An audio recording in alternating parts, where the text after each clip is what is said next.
Hello everyone, welcome back to my channel. इस video में बात करेंगे सीईटी के बारे में। जैसा कि आपको पता है भाई, एचएसएससी कई बार ये दावा कर चुकी है हम अधिसूचना विज्ञापित पत्र जो है जारी करेंगे, हम अधिसूचना जारी करेंगे सीईटी के लिए।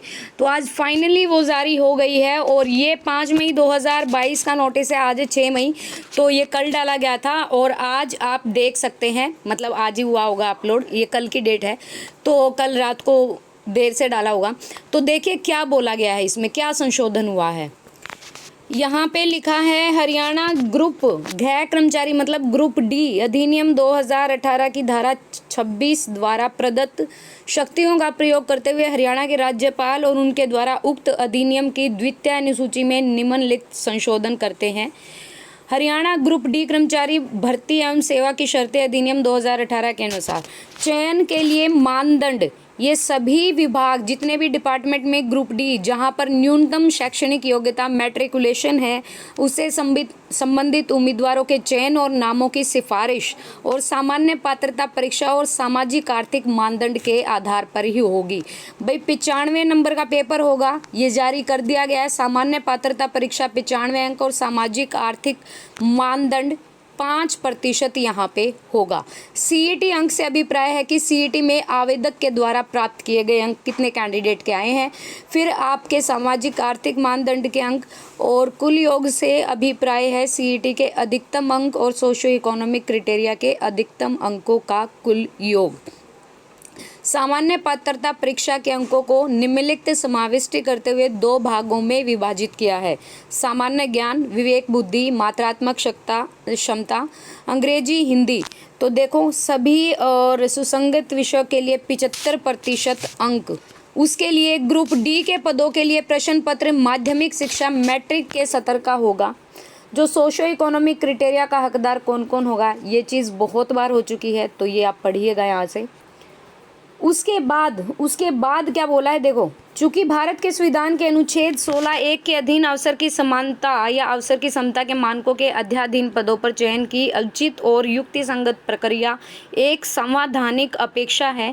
और बाकी यहाँ पे लिखा क्या है कि ग्रुप ग के सभी पदों पर सीधी भर्ती उन पदों पर जहां पर न्यूनतम शैक्षणिक योग्यता हरियाणा ग्रुप डी कर्मचारी अधिनियम 2018 मैट्रिक से कम है, अन्यथा ग्रुप डी के सभी पदों पर सीधी भर्ती के लिए सरकारी नियोजन के लिए भर्ती प्रक्रिया को सरल बनाने और मानकीकृत करने के लिए सामान्य पात्रता परीक्षा आरंभ करने का प्रस्ताव करती है।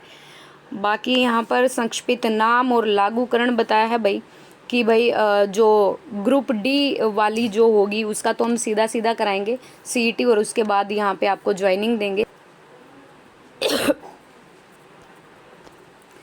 सॉरी, अब देखो यहाँ से सिलेबस। सामान्य पात्रता परीक्षा के लिए पाठ्यक्रम सामान्य ज्ञान, विवेचन, परिमाणत योग्यता, अंग्रेजी, हिंदी, लागू सुसंगत संबंध विषय। ग्रुप ग पदों के लिए, ग मतलब ग्रुप सी के लिए कंप्यूटर ज्ञान के लिए 75% अधिमान।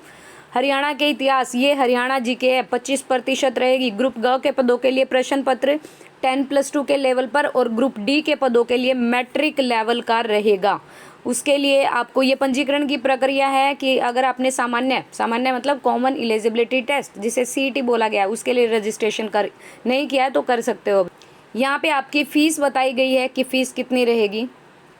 यहाँ पे बताया गया है ग्रुप ग पदों के लिए ग्रुप सी की अगर आपको मतलब पेपर देना है तो उससे पहले आपको सीईटी देना होगा, उपस्थित होना अनिवार्य है। फिर उसके बाद ही आप आगे आने वाली ग्रुप सी के लेवल की जितनी भी वैकेंसीज हैं उनमें फॉर्म यहाँ से डाल सकते हो। उसके बाद आगे बताया कि वही अनरिजर्व्ड के लिए 50% का इन्होंने क्राइटेरिया रखा है और रिजर्व्ड कैंडिडेट के लिए न्यूनतम कट ऑफ 40% है। और बाकी किसी प्रवर्ग का आवेदक जो सामान्य पात्रता परीक्षा में न्यूनतम अंकों से कम प्राप्त करता है तो उसे पुनः बैठना पड़ेगा, मतलब आपके मेरिट से कम नंबर आते तो दोबारा सीईटी आपको देना होगा। बाकी यही चीज़ लिखी है भाई, और कितने भी टाइम दो, कोई वो नहीं है कि भाई इतनी बार दे सकते हैं। प्रतीक्षा सूची, अब पहले ये पढ़ो। आयोग द्वारा उम्मीदवारों के नामों की सिफारिश मेरिट के क्रम में लगेंगे। अब यहाँ से देखो, जहाँ प्रत्येक पद के लिए विज्ञापित संख्या 25 तक है, न्यूनतम 2 उम्मीदवार के अधीन 25% की दर से। अगर 50 के बीच में है तो 15% की दर से, और 50 से अधिक है तो 10% की दर से न्यूनतम 8 उम्मीदवारों के अध्यायी। बाकी बिल्कुल सारी चीज़ सेम है, कुछ नहीं चेंज हुआ है। ये ग्रुप घ मतलब डी के लिए परीक्षा स्कोर का कुल 100 है, सामाजिक आर्थिक सोशो इकोनॉमिक का 5 है, सामान्य पात्रता परीक्षा के अधिकतम अंक 95 है, 95 नंबर का पेपर होगा उसको, मतलब ठीक है भाई 95 नंबर का पेपर होगा, लेकिन टोटल ओवरऑल तो उसको 100% ही माना जाएगा। सामान्य पात्रता परीक्षा में आवेदक के द्वारा कितने अंक आए, 95 में से 80 आए या 90 आए या 70 आए। समरूप या उच्चतर पद का अनुभव, अगर आपको भाई एक्सपीरियंस है तो उसके नंबर जुड़ेंगे, 4 वर्ष और 9 मास का है तो। सामाजिक आर्थिक अधिमान से आवेदक के द्वारा प्राप्त अंक कितने हैं, वो ये वही वाला है, वो सोशो इकोनॉमिक क्राइटेरिया वाला, ये ग्रुप डी के लिए क्राइटेरिया, और ये है आपका ग्रुप सी के लिए क्राइटेरिया। ठीक है, तो अधिसूचना विज्ञापित पत्र जारी कर दिया गया है, और आपको हो सकता है कि इसी हफ्ते तो नहीं, आज फ्राइडे है, 3-4 दिन में आपको सीईटी की डेट भी मिल जाए, ऑफिशियल अपडेट। पूरा अच्छे से पढ़ लीजिएगा, अगर किसी को कोई भी इशू है तो प्लीज़ पढ़ लीजिएगा। ये सीईटी का ऑफिशियल नोटिफिकेशन जारी हो गया guys. And please if you like the video, please like it and share it to others, and please subscribe the channel. Thank you so much, thank you for watching.